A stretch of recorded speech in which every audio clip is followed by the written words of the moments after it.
Okay, good guys, no? Mayroon na naman tayong pupuntahan ngayon, no? Dito tayo sa Phase 1, San Lorenzo, Santa Rosa, Laguna. Mayroon tayong i-service dito na Toshiba.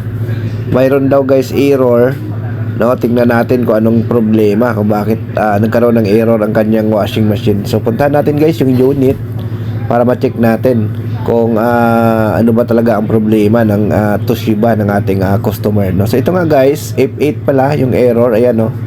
Nagpa-flash siya sa screen F8, no? So yun pala ang problema, no? So pag on pa lang lumabas kaagad yung error, ayan, no? Yan. So lumabas siya kaagad.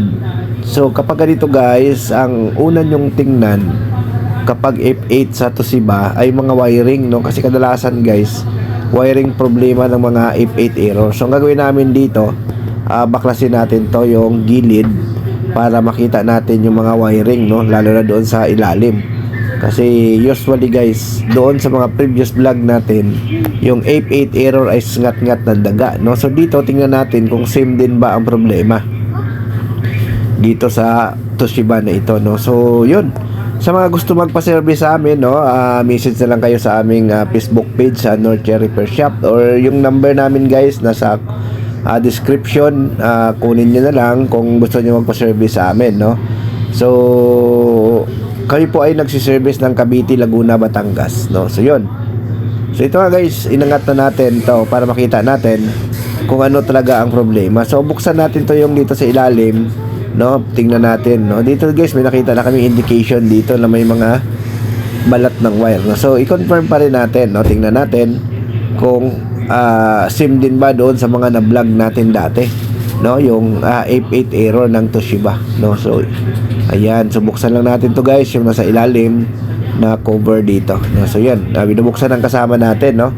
So yung page pala namin guys, kung mapansin nyo, bago, no? Kasi nga na-deactivate yung page namin, no? Yung account namin na North Cherry Vlogs, at saka yung page na-deactivate, kaya gumawa ulit tayo ng bago. So ito guys, oh, pansin namin, ninginat-ngat ng daga yung hose, no? Hose ito guys ng sensor.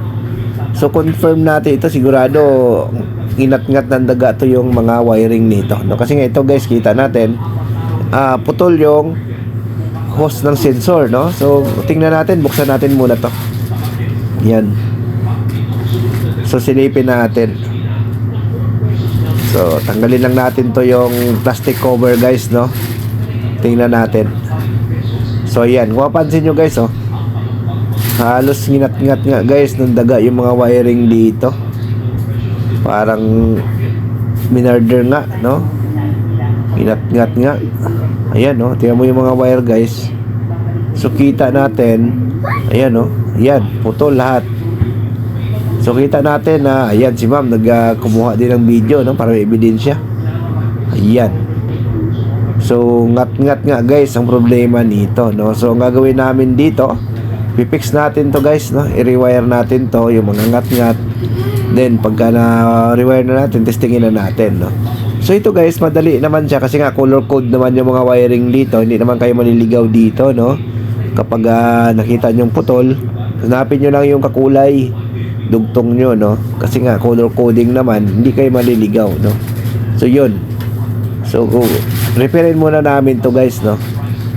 Yan, so wag niyong kalimutan guys, i-subscribe yung ating YouTube channel, no? Para updated kayo sa bawat upload namin, no? So kung kayo ay bagong technician, subaybayan nyo lang guys yung ating mga video. Marami kayong matutunan dyan guys, no?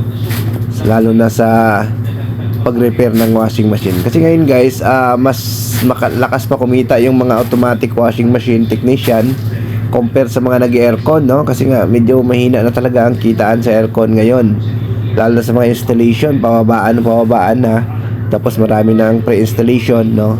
So sa washing machine, mas mabilis pa kumita, no, sa washing machine compare sa aircon, no, based sa aming experience, no? Kaya kami guys, hindi lang kami nakapokus sa aircon, at sa washing machine din kami nakapokus, no? Kumbaga dalawa yung dala namin. So ayan guys, after natin siya fix, testingin na natin, no, kung maglabas pa ba ng error. So ayan, start natin. So ayan guys, wala na siyang error, no? So okay na siya, no? So yun lang naman kasi naging problema, yung ngat-ngat ng daga. After natin madugtong yung mga wiring, okay na siya, no? So yun, hindi na siya naglabas ng error. So parang pangatlong vlog natin yata to, no? Sa F8 error, no? So same problem pa rin, no? Ngat-ngat ng daga. Pero ang F8 kasi yan, guys, no? Kung wala siyang ngat-ngat ng daga, ang sira niya ay yung water level sensor, yan nasira kapag walang kagat ng daga, no? Pero kadalasan talaga ngat-ngat ng daga kasi yung sensor nitong Toshiba medyo matibay, guys, bihira siya nasisira talaga, no? So swerte na kung masira yung sensor niya. Kadalasan talaga putol yung wiring, no? So yan, umiikot na siya, guys, so wala na siyang error. Okay, thank you.